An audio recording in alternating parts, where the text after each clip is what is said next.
Boker Tov, que ces paroles de Torah soient pour la guérison rapide de Moshe ben Rivka, Nissim ben Rivka, Daniel ben Rivka, la guérison de Eliyahu Hananel ben Ruth Mesodi,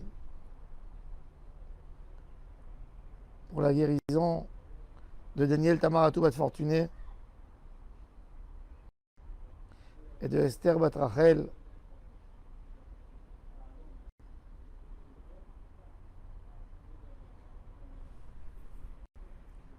On voit dans l'histoire de Yaakov Avinu. Yaakov Avinu, c'est déjà le peuple d'Israël qui prend forme. C'est plus un père qui va choisir un de ses deux enfants qui va le succéder. Yaakov, c'est une famille juive. Il n'y a personne qui sort dehors. Tout le monde reste là. Et tout le monde comprend qu'on a un but pour faire un peuple. Et le parcours de Yaakov, dans sa vie, c'est un parcours de prière pour tout, pour n'importe quoi. Il fait une prière. Quand il sort de la maison de ses parents, il sort dans le monde, il ressemble à un homme qui rentre dans la jungle. La nuit, il a peur des animaux. Et c'est des tfilotes, c'est des prières. Un lien particulier avec Hachem, qui fait des rêves extraordinaires, que Dieu lui promet des rêves. Dans le rêve, il lui promet des choses incroyables. Et c'est un homme qui vit un rêve. Quand vous parlez d'un homme qui a fait un rêve, et on lui a dit quelque chose dans le rêve, on lui a dit qu'il allait être fort, il a rêvé qu'il était fort, il a rêvé qu'il était riche. Et il se sent bien un jour, 2 jours, mais il vit pas, il trace pas une vie entière selon le rêve qu'il a rêvé. Et Yaakov Avinu, c'est toute une vie qui va marcher selon ce rêve extraordinaire. Et ensuite, c'est les tfilotes. Tfilot, tfila et tfila et tfila. Un dévouement à Hachem. Yaakov Avinu n'a rien. N'a pas encore un bout de pain pour manger, n'a pas un bout de tissu pour s'habiller. Et dans ce rien qu'il a, il s'engage déjà à Kadosh Baruch Hu que tout ce qu'il va obtenir, il va donner un 10e pour Hachem. Vechol asher titen li aser asrenu lach. Et il a instauré le maaser.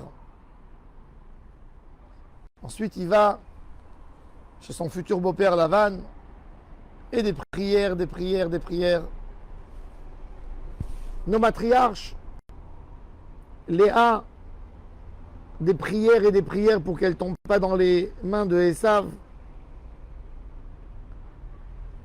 Et ensuite, quand son père fait un coup à Yaakov et il lui donne Léa,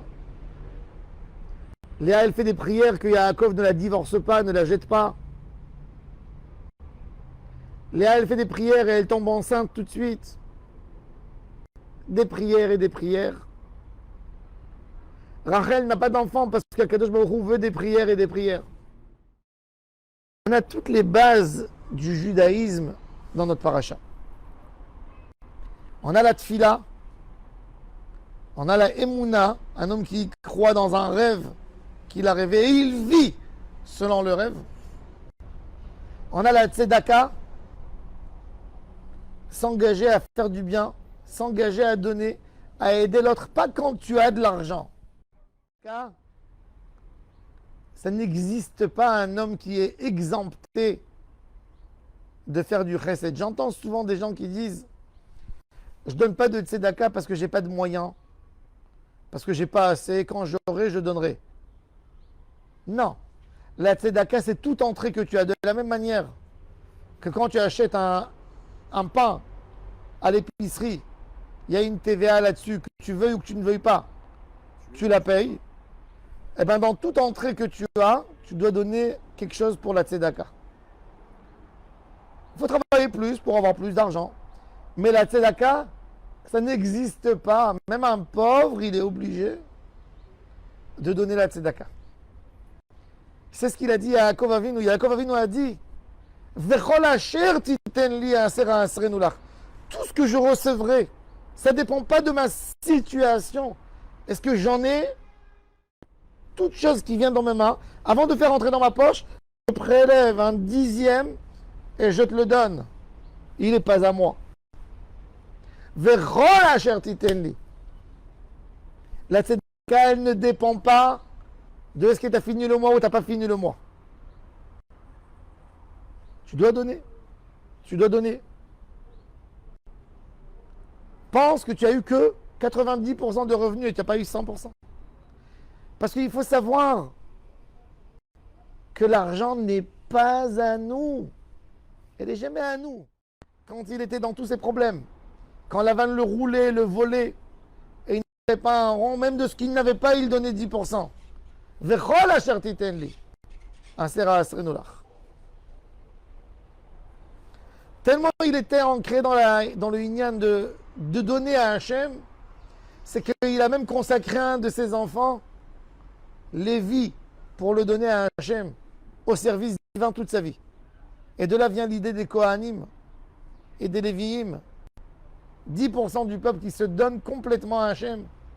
À chaque moment, à chaque instant, ils sont là à la disposition d'Hachem. Ce sont les soldats d'Hachem dans la génération. Par rapport à la Torah, et par rapport aux mitzvot, et par rapport aux tzadikim, il faut renforcer certaines bases en nous. Comprendre qu'un homme qui étudie la Torah, c'est un prince. Un homme qui a décidé de consacrer sa vie pour le Ham Israël, pour continuer à transmettre la Torah, il mérite tout l'honneur du monde. On n'a pas à le rabaisser et à dire, et à l'appeler comme qu'ils appellent, que Dieu nous en préserve. Ils appellent les gens qui étudient la Torah, ils les appellent des parasites. Tous ces membres du Sénat israélien, ils sont là grâce à la Torah.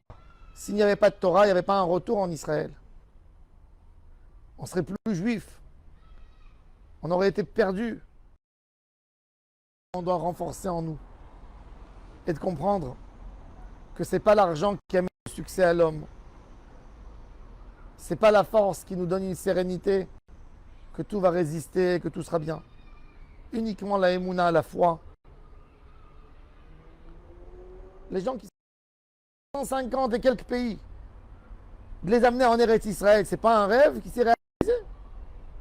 Mais c'est ça, nous, la Torah. La Torah, c'est d'y croire dans le rêve. Pas dire j'ai rêvé un rêve, c'est agréable, une journée. C'est de vivre ça. Et Am Israël ne s'est jamais attaché à un objet de matérialisme. C'est pour ça qu'il n'a jamais pu être détruit. Parce que les autres peuples du monde, quand ils se sont attachés à du matérialisme, eh ben, quand le matérialisme n'existe pas, le peuple n'existe plus non plus. Mais quand on s'attache à une valeur spirituelle, elle reste toujours là. L'idée, elle est toujours là. La émouna, elle est toujours là. L'Égypte, etc. Eh ben, ce juif a fondé Am Israël. Ce juif a donné la force de Am Israël. Ce juif nous a expliqué c'est quoi la base de Am Israël. On s'appelle nous tous, au nom de Yaakov Avinu, Béné Israël. Israël, c'est le deuxième nom qui lui a été accordé par l'ange à Yaakov Avinu. Et ça, c'est juif. Mouna, Tfila, c'est pas bâtir des immeubles, c'est pas avoir des champs, c'est pas avoir de l'argent.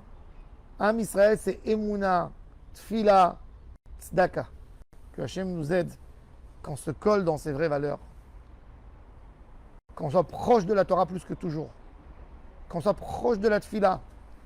Qu'on comprenne que la plus grande chose qui peut nous aider pour faire quoi que ce soit dans la vie, c'est la Tfila et la Emouna qui sont la clé, la vraie clé de tout.